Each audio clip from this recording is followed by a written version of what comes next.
I've been sectioned 4 times.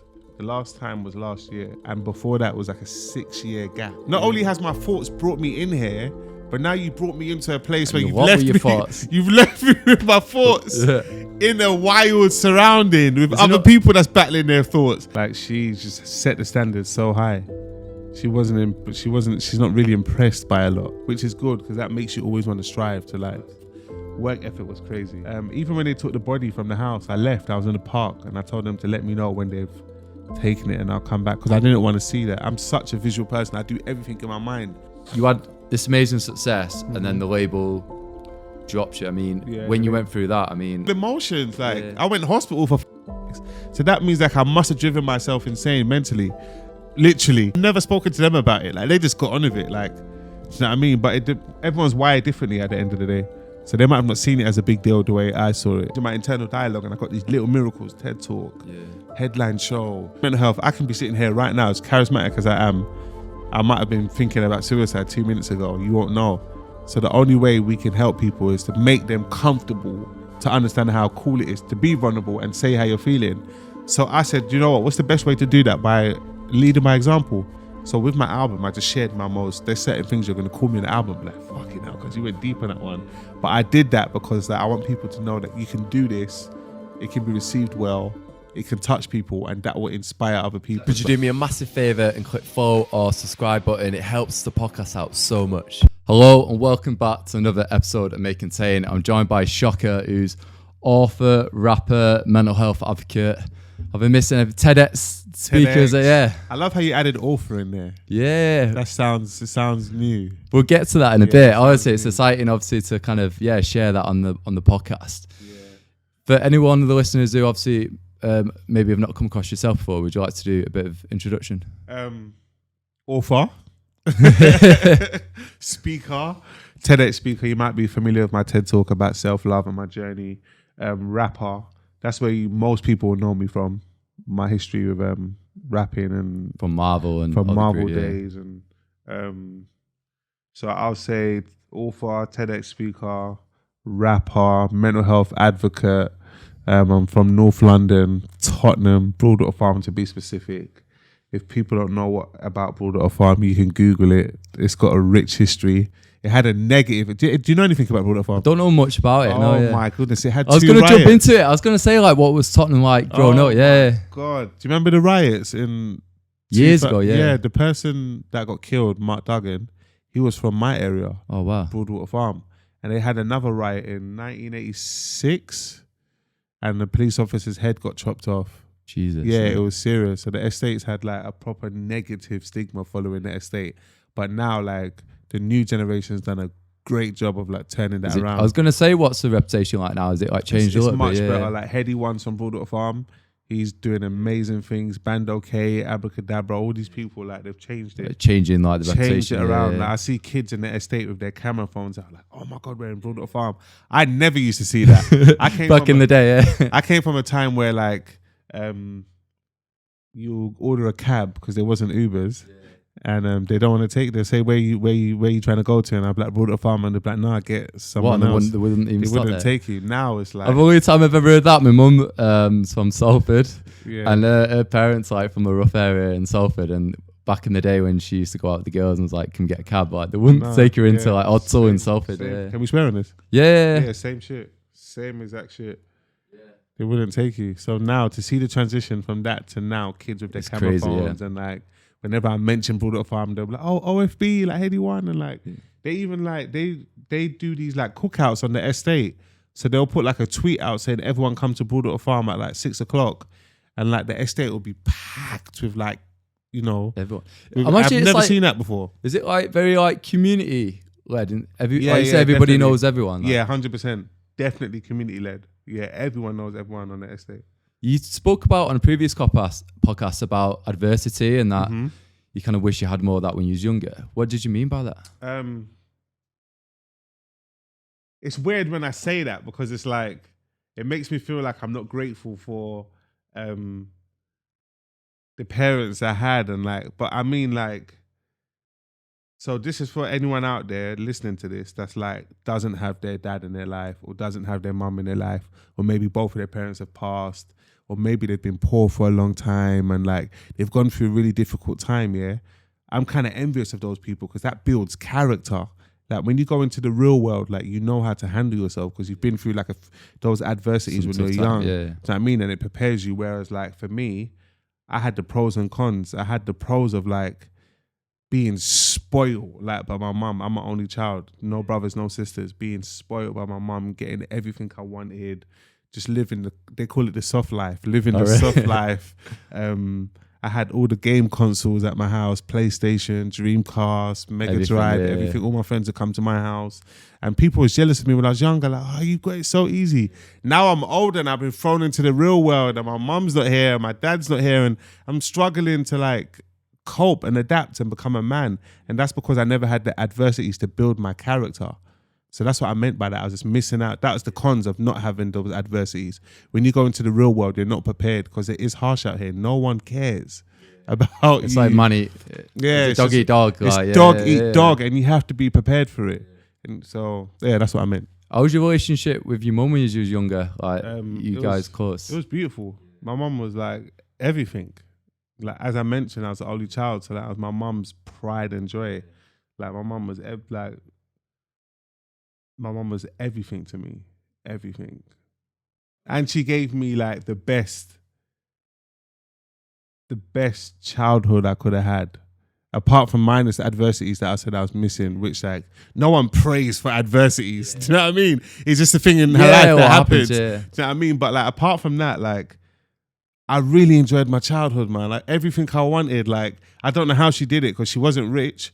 As I got older, I look back and I think, where was she getting all that money from? Whenever I say, Mum, the new MX-90s is out, I want them, and then she'll disappear and then come back. Yeah, she'll find it. But I didn't realize. I just thought she's got it. But yeah, she smashed it. Smashed it. My mum smashed it to pieces. Like it's amazing because I think that builds you like who you are today. You know, having them kind of like values and stuff. Yeah. And I imagine like you learned a lot from your mum. Like. Yeah, definitely. I'll go into what I learned from her, but like my mum setting that bar for me was good because it raised my standards. So like when I go to nice places or I'm around famous people, I don't feel out of place. I feel like I'm meant to be there because my mum always equipped me with like nice things. Do you know what I mean? Whereas when you don't have that, you can go to like your rich friend's house and feel like I'm not meant to be here, or how do I use a knife and fork, or like all these things. Self-conscious. Like, you're like so self-conscious. So whereas my mum took out like your comfort zone and like you put in like I a was new cool. environment. Do you know what I mean? I had the confidence wherever I go because like my mum made sure that whatever designers they was wearing, I was wearing too. So I felt like I was on that level. I know what you mean. When I was younger, like everyone at school was wearing like Rockport. Yeah, Do you remember Rockport? Yeah, no, I don't remember Rockport. So I was like raised in like Manchester, and everyone used to wear like Rockport, and like there was like quite expensive like school shoes, but they looked so much cooler than like this what everyone else was wearing. So all like the kind of like cool kids would have like the Rockport. And you had them too. Yeah, I did. You yeah, see what I mean? And I appreciate it now looking back. Like you see what I mean? So I'm happy my mum did that. And what I learned from my mum again is standards. My mum had like a really high standard how she like saw herself, even though she wasn't like affluent and rich and that. She still had a good self-image of how like she saw herself.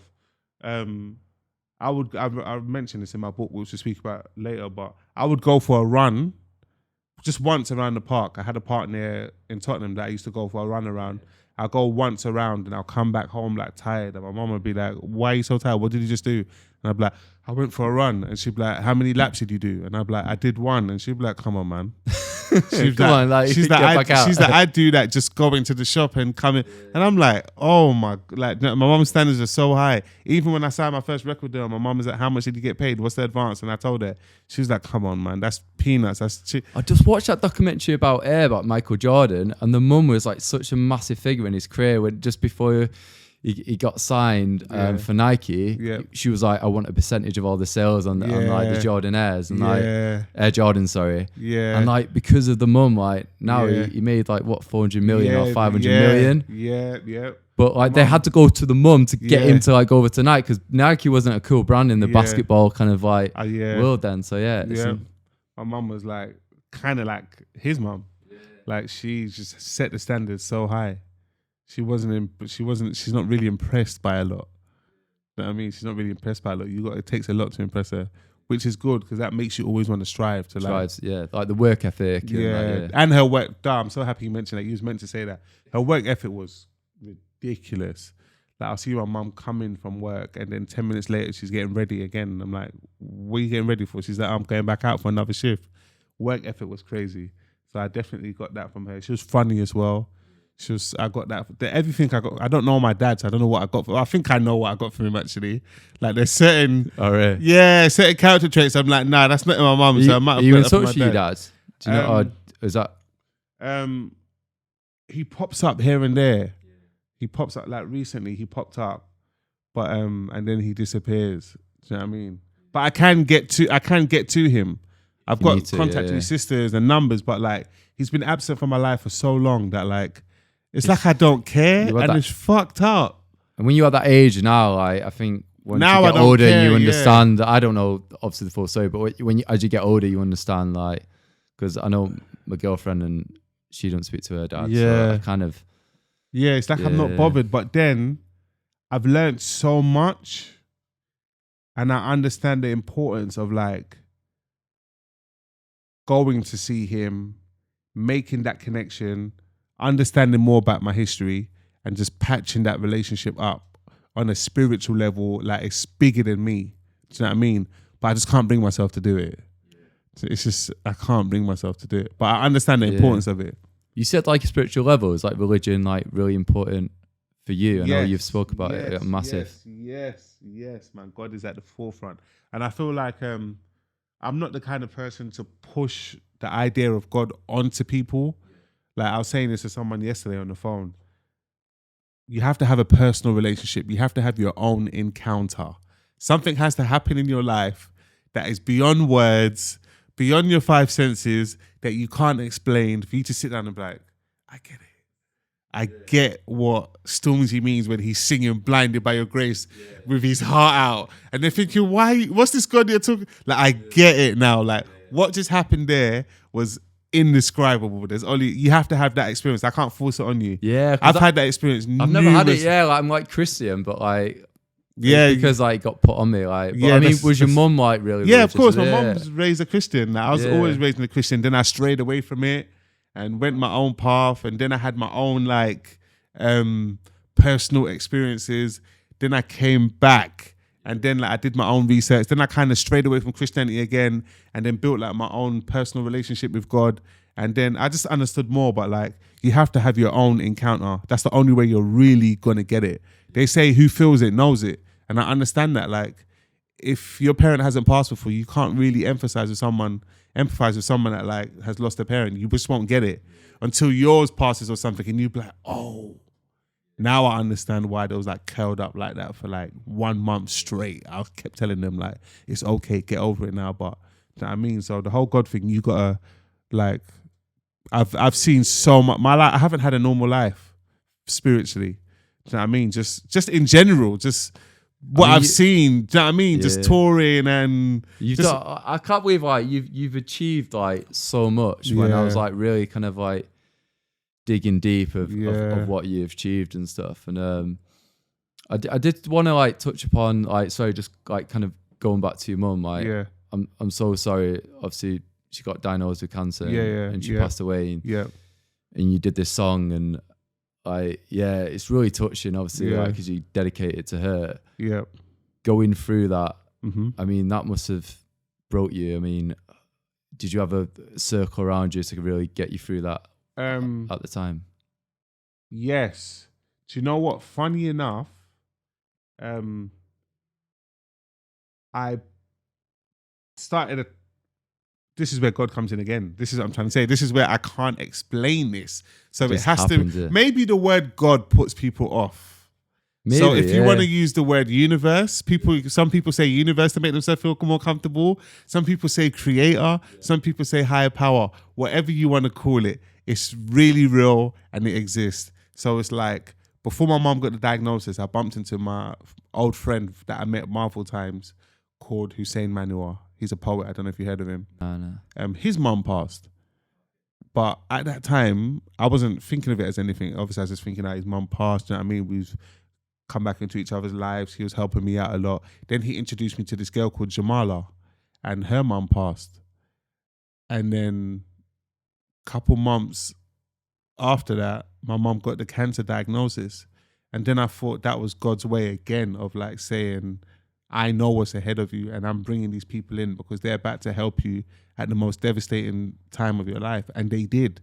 They guided me through. Hussein was always telling me like, yo, when your mum passes, it's going to be difficult. But after that, you're going to get this strength and you're going to be so inspired and you're going to want to do it for her. And he's right now, like, I've got everything. Do you know what I mean? And I had that guidance, like having mentorship and guidance is so important. It's mad that they got introduced to you. That's what I'm saying. Where did that come from? Do you know what I mean? How do you explain that? If you don't have anyone who's been through that, then it's very hard to sit down with someone and then for them to fully relate or fully get it. Like, And what would they? How can they guide me through? What can they say to me?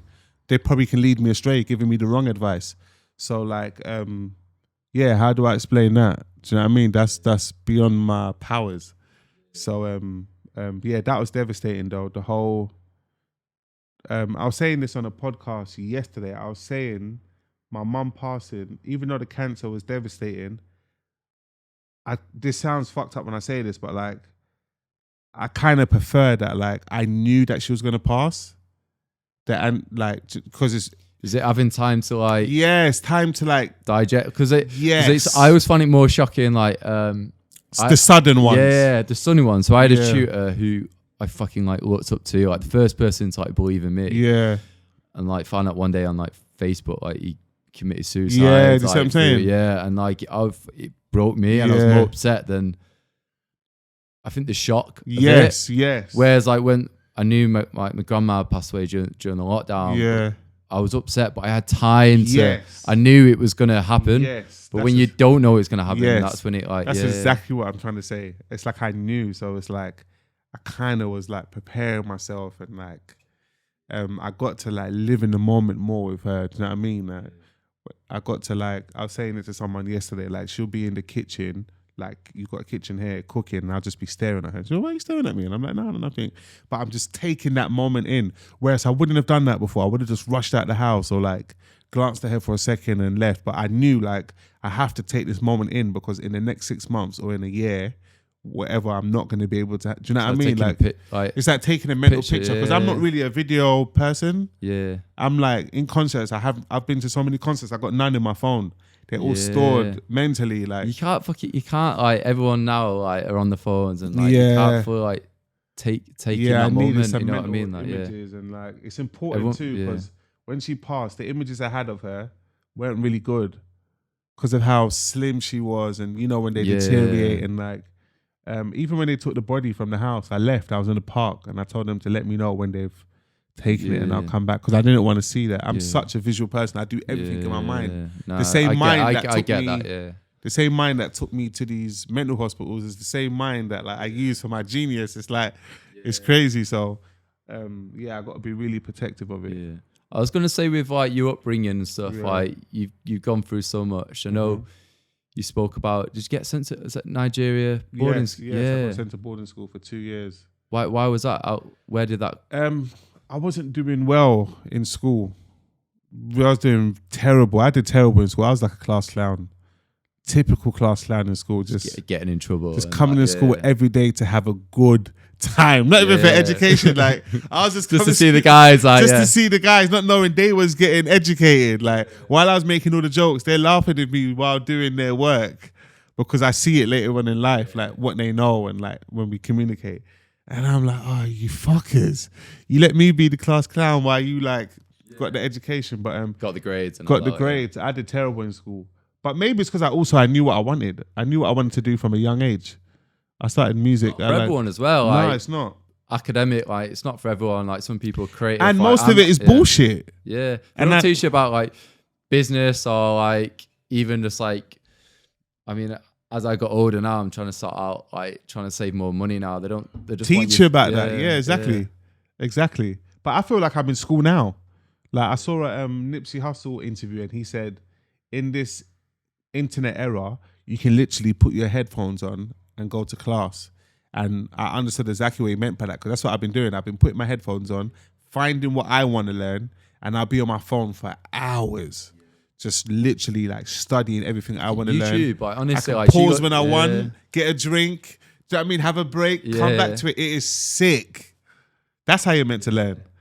That's how you're meant to learn. Even me, like YouTube, I use that all the time now, like to learn like how to edit a podcast and like she's go mad at me like, why are you on YouTube? Because I'm obsessed, like, I don't know, like people which have like gone from A to B and like how did they get there? How did what makes this person more special? Yeah. That's how I think. That's where I've like graduated to in my life now.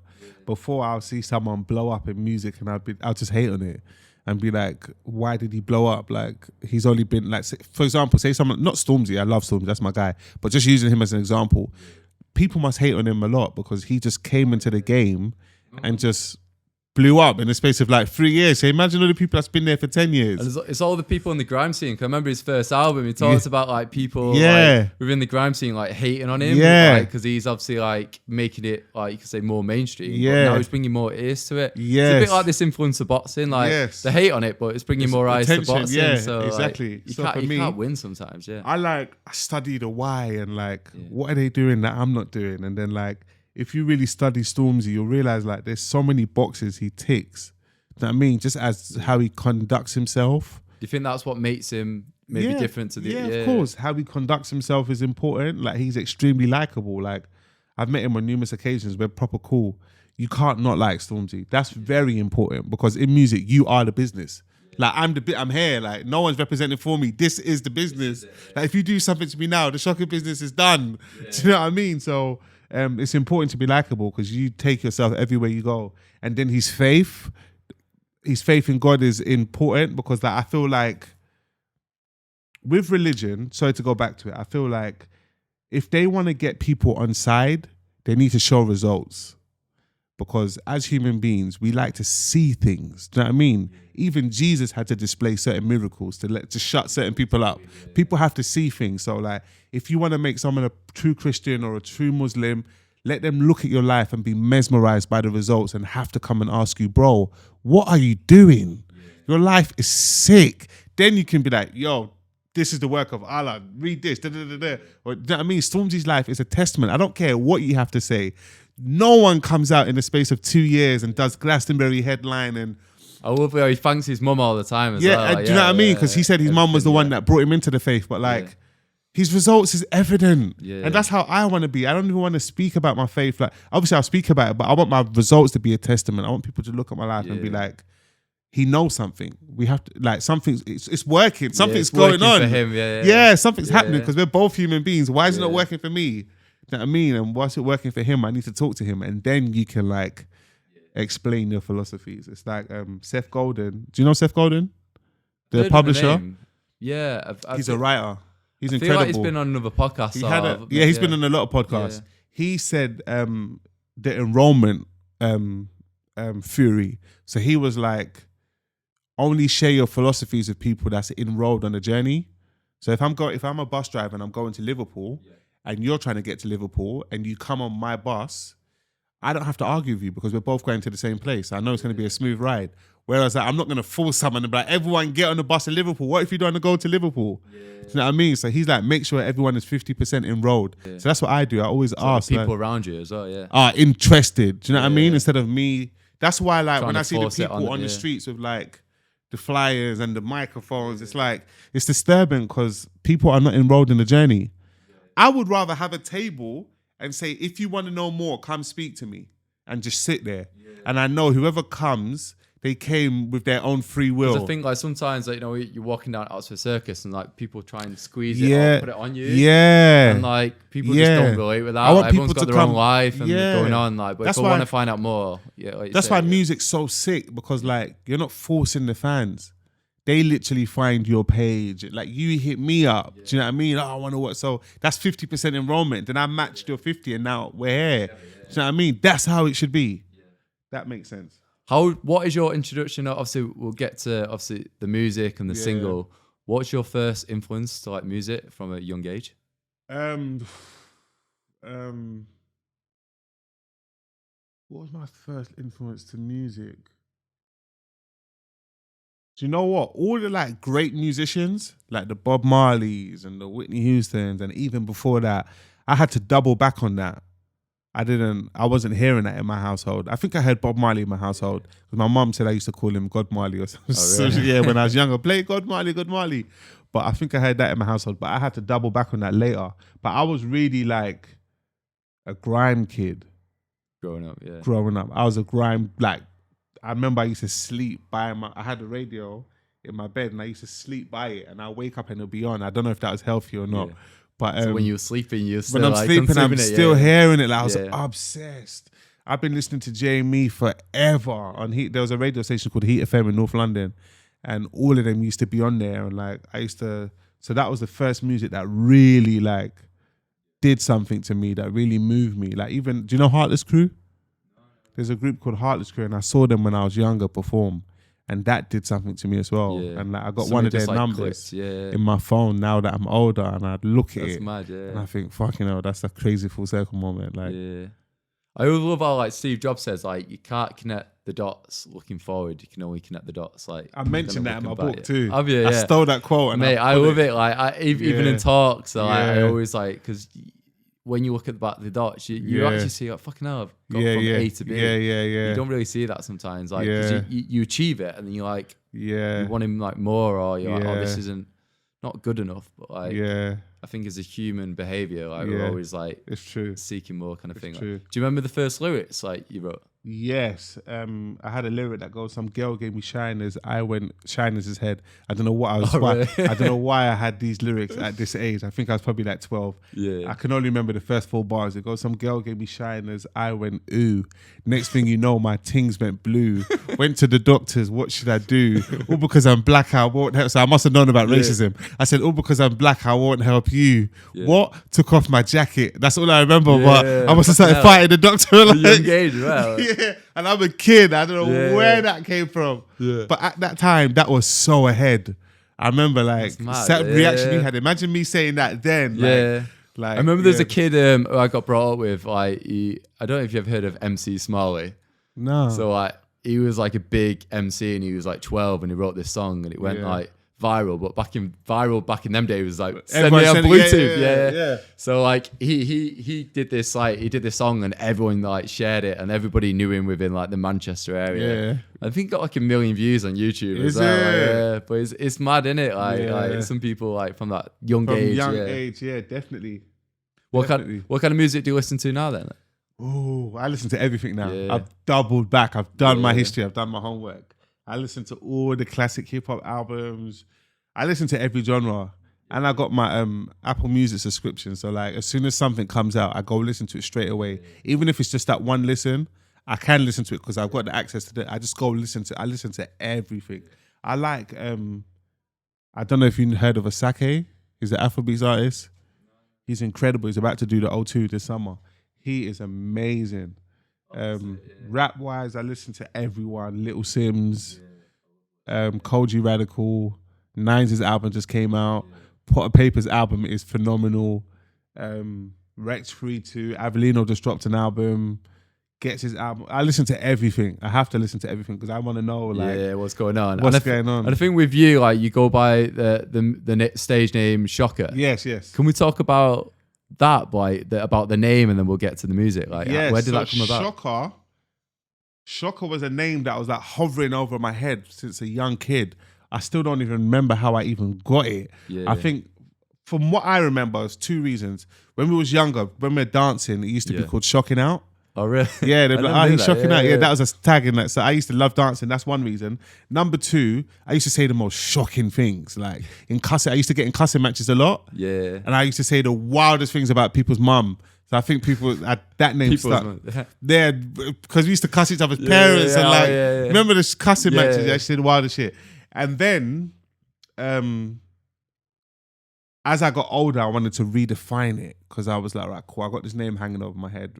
I'm older now. It needs to make sense and we need to go on a serious mission.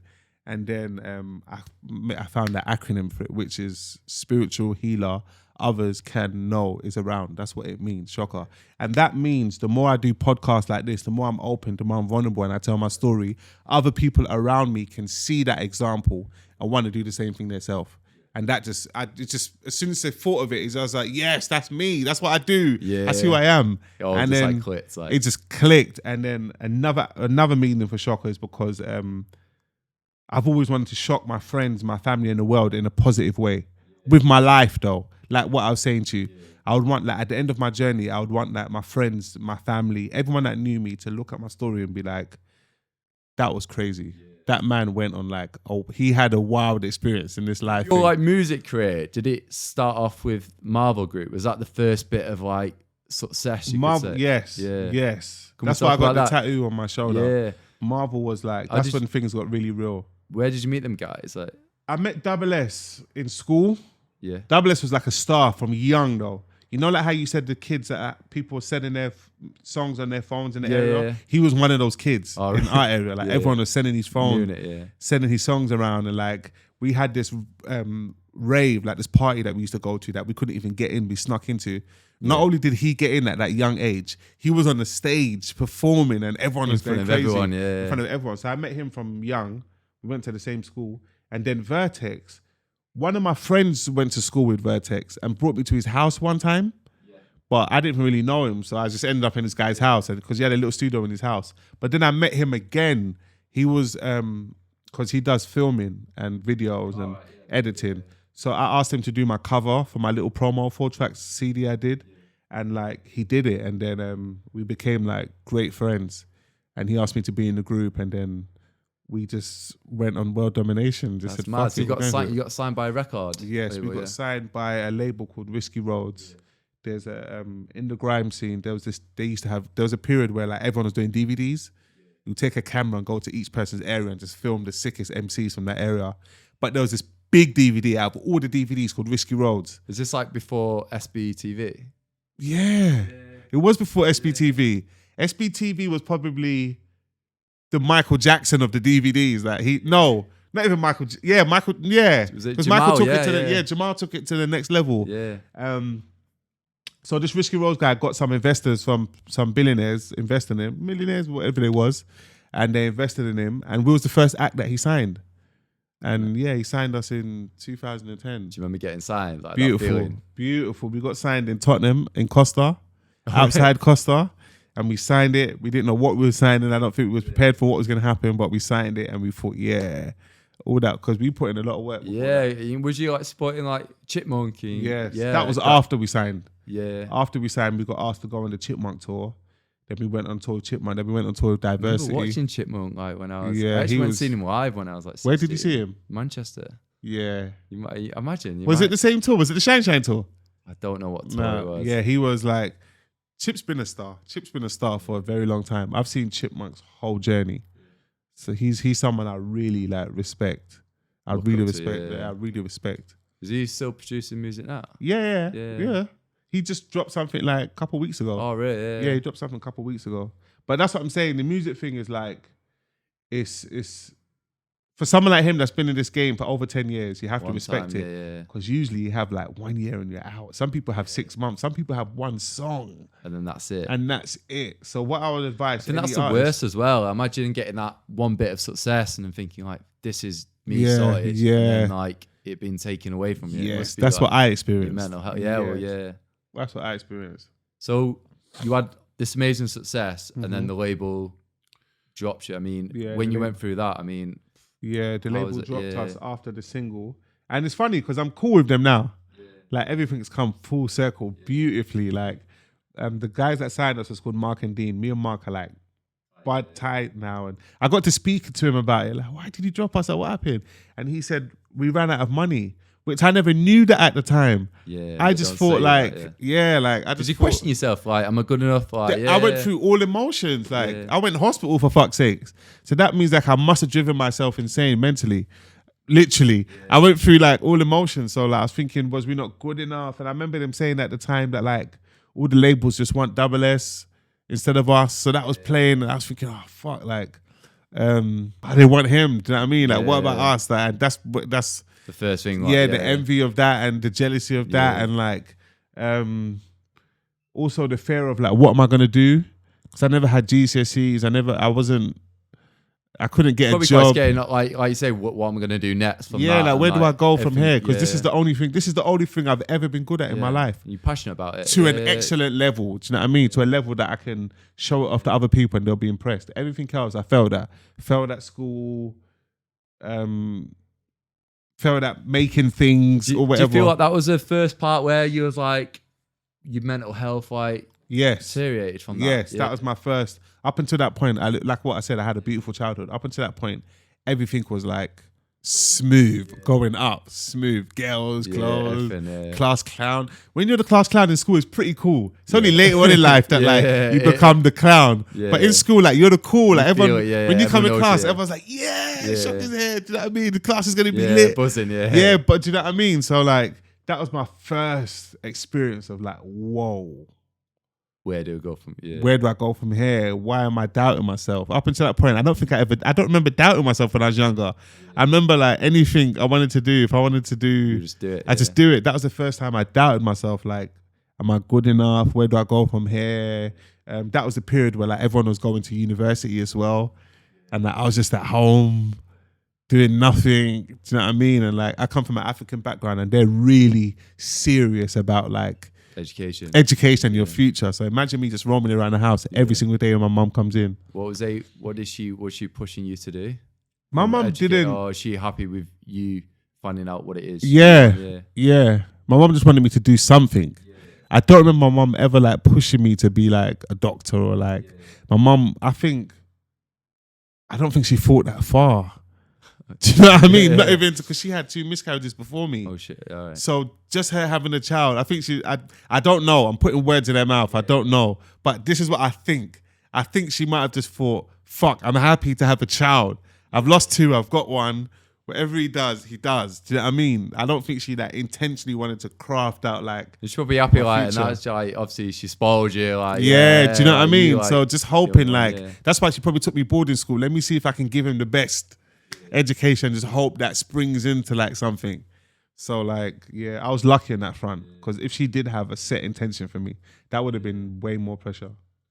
Was there anyone you could like turn to in these like really dark moments after being dropped by the label? Do you remember anyone you could turn to and like speak about this and be like, look, I'm down, like obviously everyone's going to uni, like. Do you know what? I had so much people around me, but I just never had the maturity to reach out.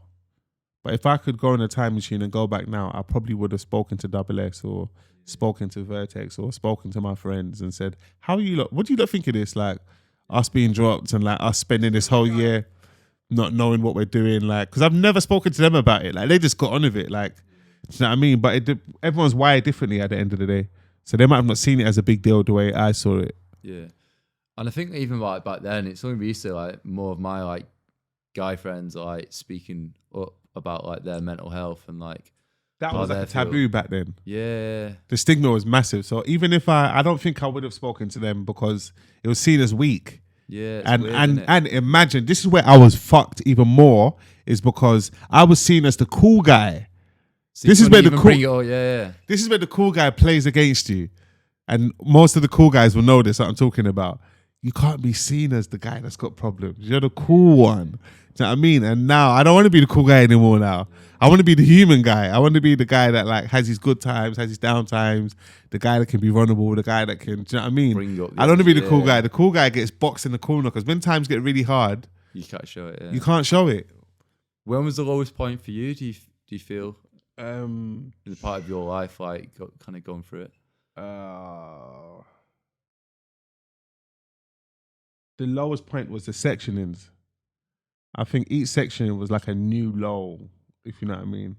If we talk about that, like if I was honest, like I didn't even know what section was. Yeah, most people don't. I didn't know what it was. I thought this would be a stupid question until I asked you, but I honestly like I had to like Google it. Like, I didn't know what a sectioning was. It was foreign to me. I didn't know it as a sectioning. I knew it as like you go crazy, like he went mad. That's what we call it in the ends, in the area. I didn't know there was a place you go to and there's like a bunch of them there and like it's like a jail for people that like I had no idea until you go and it's like a shell shock. What was that moment like when they first took me onto the ward, I didn't know that I was there. I just thought I was in like this place, and then I'm gonna leave in like half an hour. Oh, really? Until I tried to leave, And they won't let you. and they won't let me. And then I wrestled with the nurses, and they injected me. And then I woke up in this room with like no clothes on, and my mom looking through the flap saying, "You're gonna be all right. Don't panic." And then Why did you get section? Like, because I had a breakdown. I had a big breakdown. I And you came just home couldn't- screaming and shouting, and they called the ambulance for me. And then I ended up getting sectioned. And then I spent 5 days there. It was quick the first time. And then I got sectioned 2 years later. It was every December. It was like a running thing, similar situation. I came home and I just... Because I remember you spoke about like being on like a lad's holiday and like the drinking. That was the third time. Yeah. I've been sectioned 4 times. The last time was last year. Yeah. And before that was like a 6-year gap. And what do you do when you're there? Like, Nothing. That's what makes it even worse. Not only has my thoughts brought me in here, but now you brought me into a place where you've left me.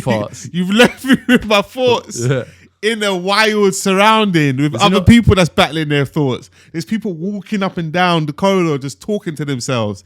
Then you got nurses rushing to someone's room, and you're like, "What happened?" They're like, "Oh, he tried to commit suicide. We have to get him."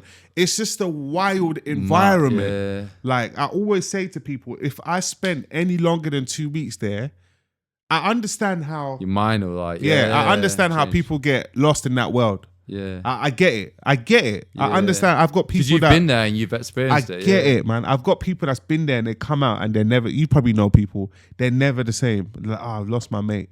I get it.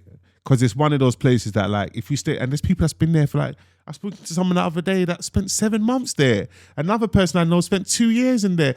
Do you speak to people like you do, but it's not a regular conversation. Yeah. Do you know what I mean? Like, you do speak to people, but how do you get out then? No, like they have to feel like you're well enough to get out. Yeah. The longer, the more scary, though, isn't it? It's like, frightening. It's because imagine if you're all right in your head, but they don't think that about then you. Then you got to stay. Then you're stuck. Yeah. Yeah. It's one of the most frightening experiences. It's terrifying. It's terrifying. The ambulance journey there. Is there anything you're taking away from that? That journey. I mean, being in hospital. Yeah, like such like. I learned so much. What's one thing I really learned? I learned that we're all a thought away from being tipped over the edge. Yeah, we're all a thought away. There's a particular thought that if you dwell on it long enough, it can send you there. Everyone though, no one is exempt. Unless you're walking around with no head on your shoulders. You said before, like, people from all different backgrounds, ethnics, like... Yes, that's what changed my whole music, changed everything. Everyone, everyone was in there. I saw the Jewish kid with the hat. What the fuck are you doing in there? Yeah. Like, what tipped you? Like, you know what I mean? You just presume that, like, no one's ever going to experience that. Yeah. Everyone's in there for different problems. Do you feel there's a stigma around that? Like, what do you mean? Like, if you being like, I've been sectioned, do you feel like some people will be like, maybe because they're not aware of it? Of course there is. Of course there is. Like, of course there is. Of course there is. Because there's probably a lack of awareness. Like, if they don't know anything about it, then they're going to come to their own consumptions. Yeah. Which there isn't is. always right. Yeah. There is. And it's like, we are naturally on the edge of each other. Naturally. So for you to meet because naturally, like me just seeing you on the street and you come up to me, I'm naturally a bit afraid. I don't know who you are. And then not only while we're talking, when you come up to me, you tell me that you've been sectioned. So now I'm thinking, do you know what I mean? Like, is he going to flip out at any moment? Or like, do you know what I mean? Like, and then you say you got a diagnosis like schizophrenia, which is like the highest one on the list. Obviously, you've got anxiety, depression, but schizophrenia is the dangerous one. That's the one where like, they can just flip out and like, thoughts, do you know what I mean? So, the stereotype is really real. And I get scared. Yeah. And if anyone's been around patients, I've been around the most. Yeah. And I get scared. I see people on the street sometimes and I see them talking and I'm looking for their headphones. Like, do you know what I mean? Is he on his phone or like, is he... I'm traumatized by it. Not because I'm judging them, but it's scary. Yeah, it's like trying to keep yourself safe. It's a natural response to keep yourself safe. And I've been around that the most. So I can't imagine for like other people which have like been through that. I mean, which have been through that or been around that environment or see people like that. It's scary. But what this is why I try to do the podcast, is what I'm trying to encourage people to do when they see people like that. And even this is a message for myself, is like, try to ask yourself how they arrived at that point. How did they get to that point? Was it something they was born with? Is it in their DNA? Is their whole bloodline like that? Because some things are like in your bloodline. Or did something happen in their life? Like, was they married and they took the kids and got... Like, I saw a story today on Made You... Do you know Made You Think? The Instagram page? No. There's an Instagram page called Made You Think. It's proper sick. And he said something... he said that... He posted something, and this Muslim guy was saying that he spoke to a guy that sleeps underneath the bridge, homeless guy. Okay. And he said, how did he get here? And he said, the homeless guy said that he had a wife and 3 kids. He used to come home every day and look forward to hearing their voice. His kids say, "Daddy, Daddy," when he gets in. One day he came home and no one ran to him to say, "Daddy, Daddy," but he didn't think nothing of it. Maybe they're doing something. Yeah. So he went upstairs, got changed, whatever. Then he got a phone knock on the door from police saying, you need to come to the hospital. He said, "I'm not coming unless you tell me why. Why do I need to come to hospital?" He said, "Your whole family was in an accident. No one survived." And then he said, "I can't stay in this house anymore. I can't bear coming home and not hearing Daddy, Daddy." So he just started living underneath a bridge. Yeah. You will never know that story unless you talk to him. That's what I mean. It's like I'm starting that conversation. Like, it's so important. It's so important. Yeah. Conversation can save so much.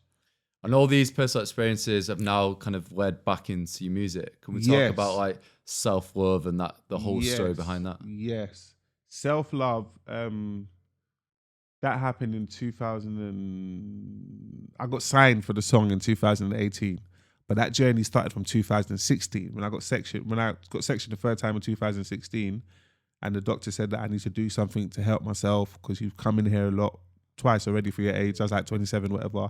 So I started like researching other people, and which was really difficult because even till today I don't know anyone that's been sectioned 4 times like me with schizophrenia and is like out here doing podcasts and TED Talks. So I'm like pioneering that lane. But I was looking for like examples and a girl posted a book from a woman called Louise Hay called You Can Heal Your Life. And I was like, "Is that book good?" And she said, "Yeah." And I was like, "I'm buying it." Because I was buying every book at the time. I just wanted to learn more. And I bought this book from Louise Hay, and she spoke about self-love in a way that I've never heard it before. Normally when I hear about self-love, I hear bubble baths and, fly out to a different country or get a spa or like get a facial. Yeah. That's what self-love is, pampering yourself. She was like, it's none of that. Self-love is how you speak to yourself. You can pamper yourself, but talking negatively while you're pampering yourself. So nothing's really changed. She goes, how you talk to yourself. If you can change that internal dialogue, you will experience little miracles. That's what she called it. She goes, when you know you're healing yourself, when little miracles start occurring in your reality. And she was right.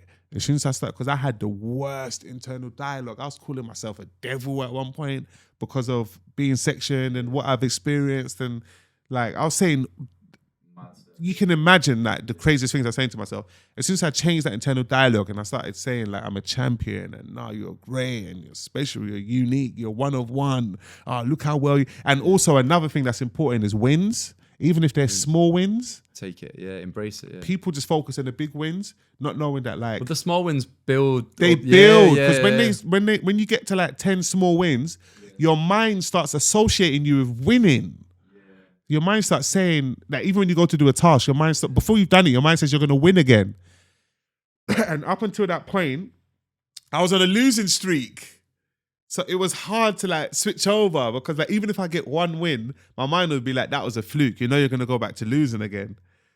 Do you know what I mean? So it was weird because I went on a winning streak in the beginning. Remember like as a kid, the Marvel situation, win. Then like I got dropped and lost my house, lost my girl, got sectioned, went on this losing streak. But then luckily that memory bank of winning helped me because I tapped back into it. I was like, nah. I went on tour. Do you know what I mean? So it's good to have a healthy memory bank. You back up, And then like I started winning again. Yeah. And then I changed my self-image. So what is in the mindset? So important. So important. And then I started changing my internal dialogue and I got these little miracles, TED Talk, headline show, the the TED Talk, I thought you was incredible. Like how you worked the audience, even how you started it with the whole poetic. Yes. That's mad. Yeah, that was my first. That's like, inspiring, man. Engagement. Like, honestly, like I wish I could be that as confident as you on stage. Like honestly, it's just. Do you feel nervous when you get up? Or I mean, I imagine you got a bit of nerves, but yeah, definitely. But I think it's something I'm naturally meant to do.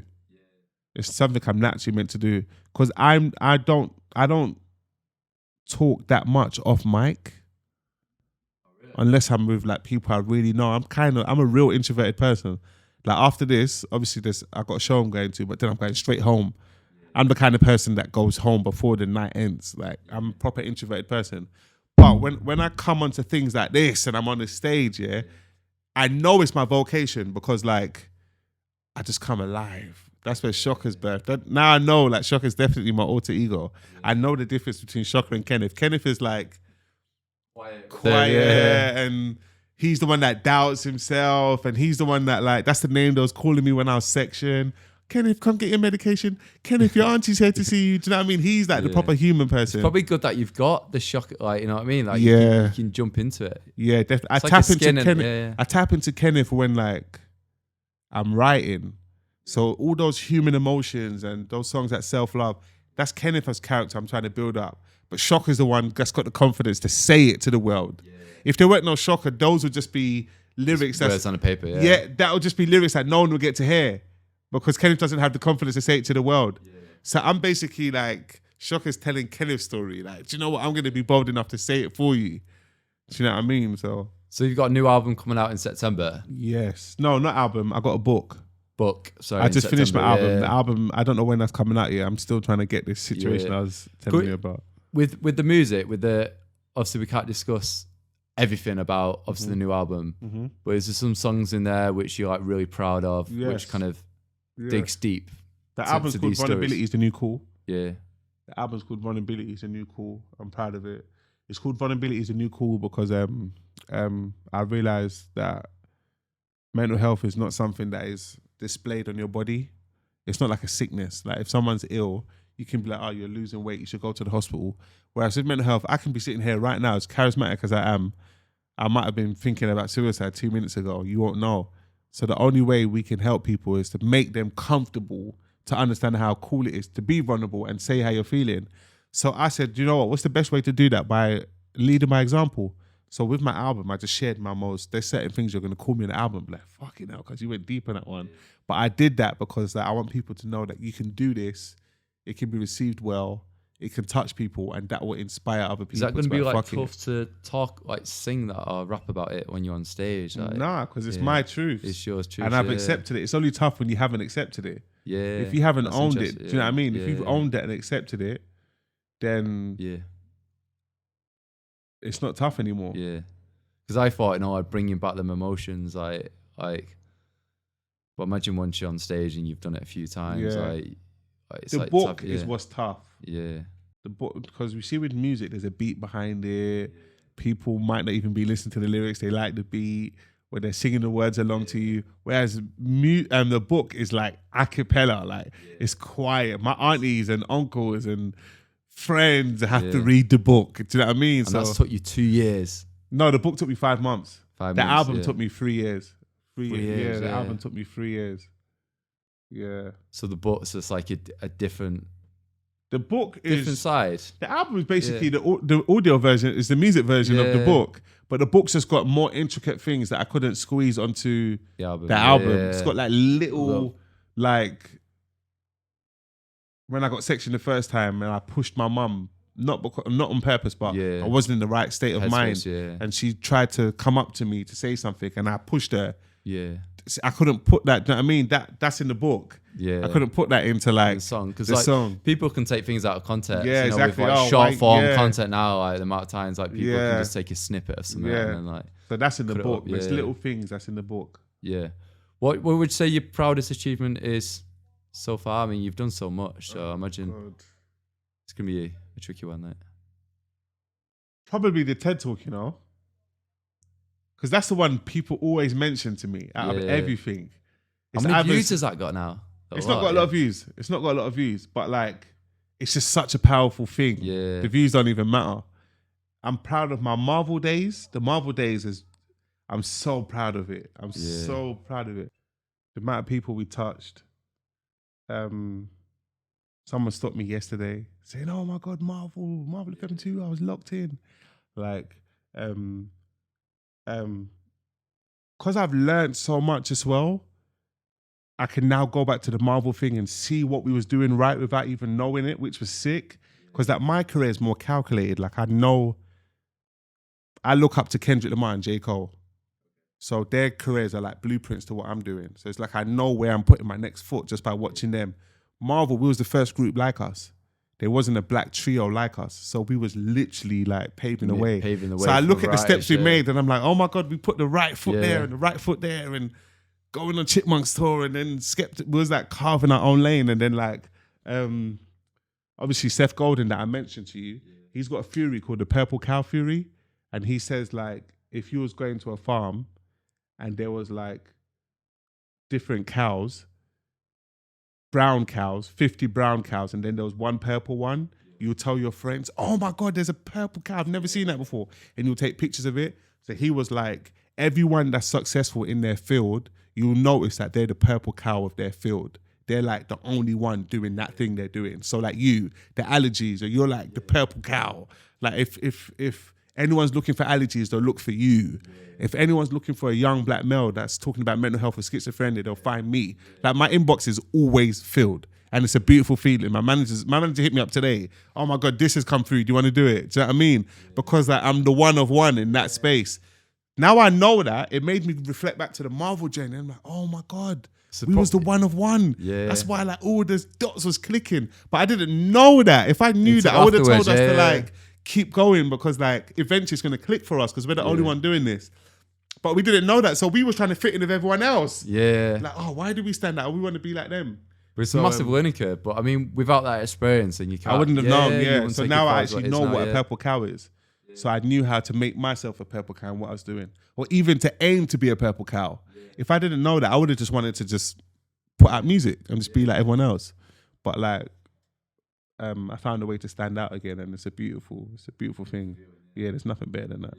I just wanted to touch upon about how you met kind of Byron and kind of help him out, and obviously like the young kids in the school. Can we talk about? That's sick that you mentioned Byron as well, because like that shows that you've been following what's going on, because that was really current. That was like a couple months ago. Recently, a woman called Siobhan hit me up. She found out about me from a girl called Whitney that I know, and Siobhan hit me up and asked me if I wanted to come down to this like center and talk to these kids that's like going through a hard time. So I said, yeah, why not? Went down there, and there was this kid called Byron that I met, and who was showing me his lyrics, and I read the lyrics, and I was so impressed that like he had that level of vulnerability. How old was he? Like, Byron is like 14, 15, 14, and I was like, I could have you heard my lyrics. Some girl gave me shiners out with me. You know what I mean? He was talking about like his thoughts in his mind and all this shit, and I was like, oh my God, he's so advanced for his age. Like he's got potential, and I saw something in him, and then I raised money for like a lot of people on Instagram. I tried to anyway. Like if I see a GoFundMe, I always say to my supporters, it always starts with, if you want to do a good deed, here is a chance.